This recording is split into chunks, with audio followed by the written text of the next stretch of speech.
Hello, everyone, and welcome to No, It's Not Before the Bat. I tricked you. It's Capes and Lunatics Book Club, episode 11. You may ask, why this music? Because tonight, myself and Mistress of Pain, well, her own pain, introduce yourself. Hey, y'all, it's Lilith Hellfire, and yes, I have an actual book, not an ebook. And yes, the music is because we're reviewing Gotham City of Monsters from Jason Starr. Who couldn't be with us this week, but that's okay. We'll track him down eventually. Yes. But, yes. Takes place between seasons 2 and 3 of the TV show. So long ago. So many years ago. That was my one problem as I was reading through this, and I was like, oh wait, was that character was there? What, And you know that's the season I gave up on Gotham was 3. Well, this takes place right before 3, so. Yeah. Between 2 and 3, and it's the Bounty Hunter Jim, so I was totally here for it. I like the AMF Jim. Yeah. When he's not bogged down with the crazy ladies from his penis problem. Sounds sort of naughty, now that I'm saying it. Not sort of, it is. But no, I mean, we really didn't, we got a quick bit with Barbara, but that was it, and, maybe 2 or 3 pages, no Lee, so yeah.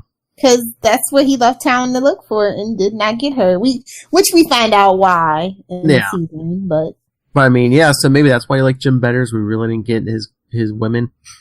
Yeah, you know how they say sometimes women in TV shows are overshadowed by their love interests? Jim is the only guy I know that is the case. Yes. It's supposed to be his show, poor guy, and it turns into just a villain show. Well, he has to be somewhat human and have weaknesses, or else it's like, oh, well, why isn't he Batman? In this universe, he very easily could have been, and still could be. Oh no! Last season's good. Then the last 10 episodes are coming. Dude, David Mazouz is not gonna be in that suit. It's gonna be him. It's gonna be Ben McKenzie.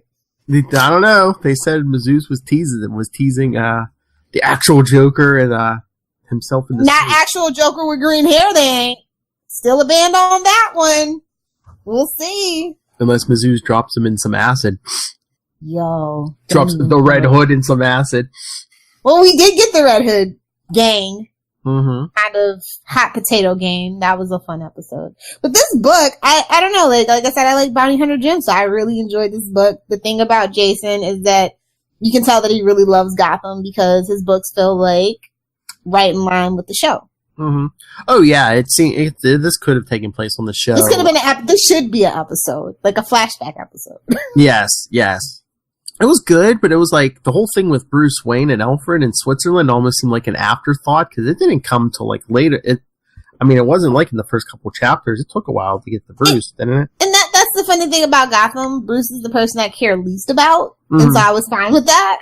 But it just seems weird. I was like, I think we were like halfway through this book before he even mentioned Bruce. I was like, I just thought he would put all the plot lines, right away, but no. Yeah, and it's kind of like. Yeah, I was totally fine with it. I didn't care. If we never even mentioned it, I would have been fine. Yeah. Because like I said, season 3 gets a little... At the end of season 2 was really pushing it with Bruce for me. I'm like, yeah, Alfred, you smack him around. He deserves it. But we got the monsters that were unleashed, and we got Selena. This was already, when they unleashed the monsters at the end of season 2, I thought that they were going to do No Man's Land. Honestly, it was like a prequel to No Man's Land, it almost seems like. Not yet. I know. I said a prequel. I know. We're finally getting it. And I'm just wondering how they're going to put their smarmy Gotham take on it. But, yeah, that's the way that the season, 2 ended, but we didn't even get, like I said, we got limited Barbara, we got a little bit of Bruce and Alfred. No, well, Harvey, this whole book could have been about Harvey begrudgingly becoming the police commissioner, and I would have been okay with it. Yeah, I like that. Well, the first book had a lot of Harvey in it. Yeah, I like Harvey. Because there was no Jim in that prequel book, so I think he went up more Harvey. But I mean, honestly, if we wanted the show to be about The show should have been about Harvey, especially when you think back to season 1 where he has that connection to Fish and all the other bad guys, kind of sort of like he's a dirty cow, but he still likes to do his job sometimes, you know? Mm-hmm. Well, that's what I was listening to a podcast recently, and they were like, you know, instead of Gotham, they should have just named the show GCPD. Well, that's what initially it was going to be, and then they decided against it. And like I said, if you ever find the script for the original script, this seems like it should have been on HBO. The direction that they wanted to go, so it always surprised me that it ended up on Fox. Well, yeah, and originally they wanted like little to no Bruce too, right? Exactly. So, you know, but you gotta have that Bruce Wayne. And I mean, really, like, as much as I like David Mazouz and everything, and, you know, Baby Bat and Baby Cat, like, honestly, I could, like I said, I can do without Bruce in this show, but everybody's just so afraid, gotta have Batman in some kind of form. Do we really? I almost want to quote Nightwing in the Titans trailer at this point when it comes to Batman and where we stand with him. Just saying. Well, I think if the suits are always afraid, you know, it's like Batman's house. But when it comes to Gotham, honestly, it's like Harvey and Penguin. They stole the show. Yeah, but it's like, they want a prequel, but it's like, you know. But it's really not. But it's like with all these shows, it's like either put Batman in or not. You know, don't do the tease. And it's like, I don't know, like I said, 13-year-old like Bruce Wayne, I'm not interested in. I'm sorry. Well, now he's like 16 or 17. Even worse. The angsty years. No, thank you. Well, there was some of that last season, but still. Yeah, it's just, it's kind of like Walt on Lost. I could do without it. I don't care what your plans are. Honestly, Girl Spurt made everything fast forward. Although Jason in both cases. Jason did give us like like the starting glimpses of like Detective Bruce, because, you know, in the snow, he's like, you noticed tracks only headed one way, but it's like, oh. Yeah. It's like, think it out. Or he was like, the gunman wasn't after me, Alfred, he was after you. You know, you can only do so much. That's why I really wish he was here, because I do have a few questions. Like, I feel like some things were kind of definitely mandatory that they wanted him to touch upon. But was it supposed to come out this late? Like, it's like, seriously, it's like. I think with any of these, they never plan it that way, but it always then seems like it ends up happening that way, because. Looking at you, Flash, it's not out till the 29th of this month of July. We've been waiting on that, what, like 2 months at least? It got pushed back from April to May, now to July, so yeah, we've been waiting a while. So you think they're gonna do, I think that they should keep these books up after the show goes off. Maybe just a couple more to fill in some gaps, because 10 episodes is not gonna be a lot. Plus, depending on how they end the series, I mean, you could also like do like a couple books right after the end of the last episode too, if you want to do the David Mazouz Batman. You know, kind of like Legends of the Dark Knight Year 1. You know, it worked for Smallville season 11, and they actually had more flexibility and brought in Batman and all that stuff too, and Green Lantern. So there's some stuff you could do potentially. Oh, Spoiler alert for those of you guys that don't know about Smallville season 11. It's awesome. You should find it and you should read it. DC Comics, there you go. Do a comic series. No, not a comics. I want novels. The books? Okay. Yeah, just the books. Cause like, then you have to find an artist, and then that slows the process down a little bit. You already have a author who really is immersed in this, and the fans really seem to like them. I read what few reviews there were. It really surprised me that there weren't that many reviews. Mm-hmm. This book, the last one, had a lot of reviews. I wonder if it's just because the show's winding down. Yeah, it's winding down, and it came out like May 29th, right? Something like that, yeah. Yeah, so it's just kind of like, people are like kind of like waiting to see what Gotham becomes, you know, kind of. Because that last season's only like 10 episodes, so. And yeah, well, I mean, I feel like Gotham could have benefited from a shorter season anyway. Well, it's going to. Well, I mean, this is out of necessity though, so yeah, it's unfortunate. Because I don't think it comes back till like early 2019 or something. Yeah, whenever football's done. That's all Fox cares about is sports, apparently, and that's why. Yeah, sports ball. No, they just care about stuff they own or have a controlling interest in. Well, yeah. Or like you said, Warner's didn't want Marvel to have a piece of Gotham. Yeah. I don't know. They could put their magic on. Oh no, I never. I would literally probably burn Disney down to the ground if that happened. No joke. Like, I am one of those fanatic DC fans. Like, okay, I can deal with bad movies. I can deal with Aquaman sucking and Shazam being better than Aquaman in the movies. I can deal with that. But if Disney touches DC, I will lose it. I will absolutely become a crazy supervillain. I will be the Lex Luthor that I've always wanted to be. Batman and the Secret Avengers. Batman and the Outsiders are nothing. That's it. No, we're getting Green Arrow and the Outsiders. Anyway. Just, I don't know, like I said, I give this book about a B+. Like I said, my favorite stuff in it is Harvey. Mm-hmm. I love the AMF Jim. Like, this is the Jim that I've always wanted.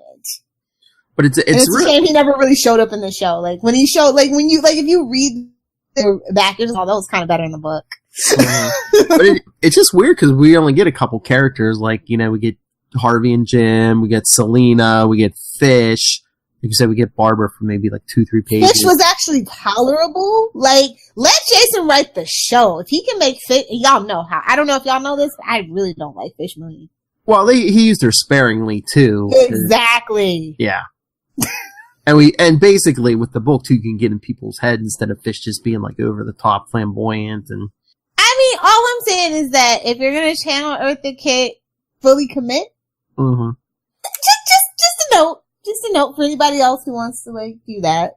But yeah, I did like the use of very little characters, too. The characters that I care about the most, kind of. Yeah, because, I mean, we didn't get any Oswald, no Nigma. And like I said, the villains are fun, but that's kind of not what I really originally signed up for. I was here for the Jim Gordon thing. Mm-hmm. So, I like to get back to that. Did you like the monsters? Yeah! It gave it a very, gothic, feel. You know, creepy monsters and stuff. It just surprised me, like, I don't know, that Gotham kind of went down that road so soon. What, that's the monsters? Yeah. It was, like, really soon for that. Well, I think they're always, like, trying to, like, up their game, and it's like, we need a big threat, but we can't go nuclear yet. We can't go to, like, Batman and, like, real Joker, so we gotta... Yeah, it's always been kind of holding. Its premise itself has been holding it back from what it could be. Well, that's my whole thing with prequels. It's like, okay, they always want to keep ramping it up every season, which I understand, but it's like, you know, there's going to be there's a ceiling that you can't break through. And honestly, I'm just going to be real. The best storyline they ever did was the Ogre, which was OC. I'm just saying. So, just kind of like Arrow, you know, their take on Slade. It's not quite comic book accurate, but it's one of the best things they ever did.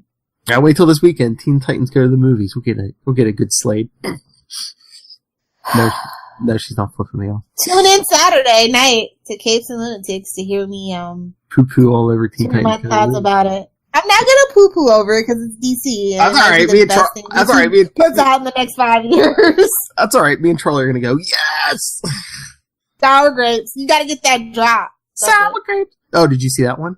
Did you finally get that reference? I know. I googled it on YouTube. Okay. Sour grapes. Yeah, y'all are gonna need that one. Oh, I think Charlie. I thought he said, "Oh, this is gonna be DC's best movie in the year." No, so it probably is. So I have to like be nice about it. Aquaman's gonna suck. Watch it without the sound, dear.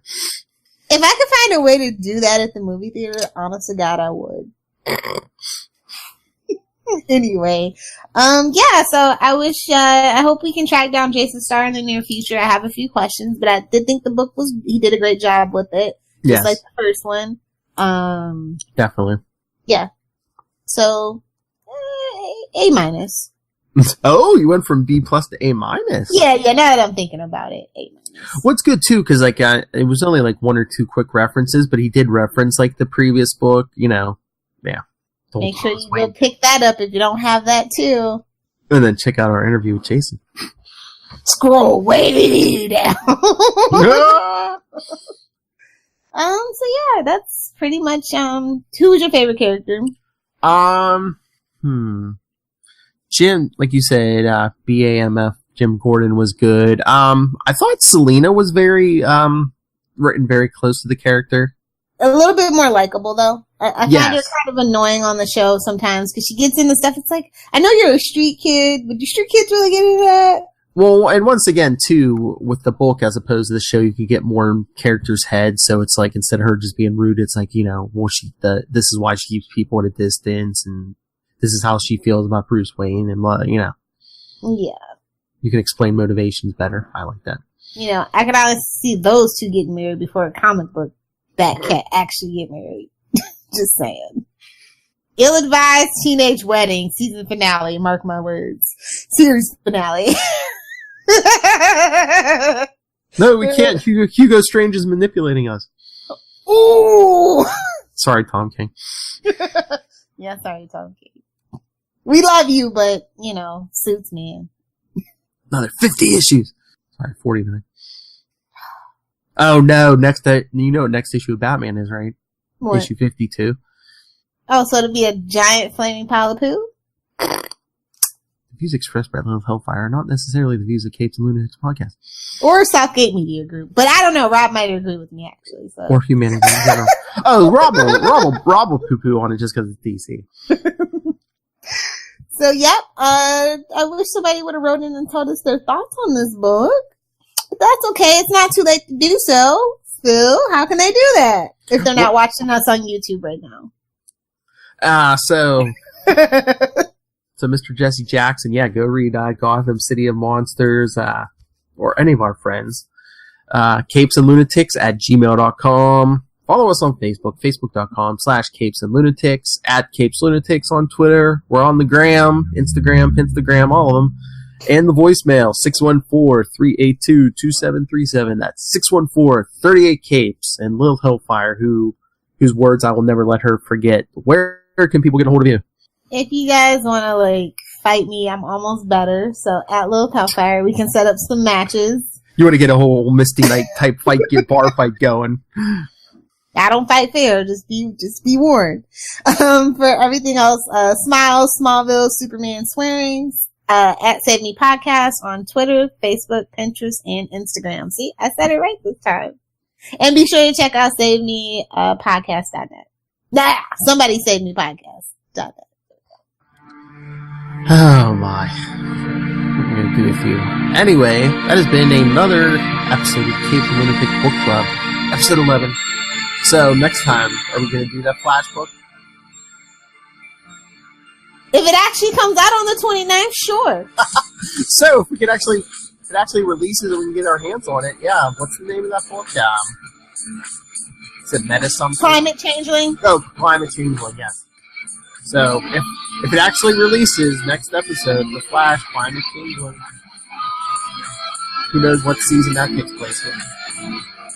Oh, and don't forget to tune in tomorrow. We got Kelly Thompson back, and we are talking Rogan Gambit, Mr. and Mrs. X. That's right. Because maybe we can get some more drops out of her. No, Kelly, say it this way. Oh, we're horrible. But yes, comic creators, get a hold of us.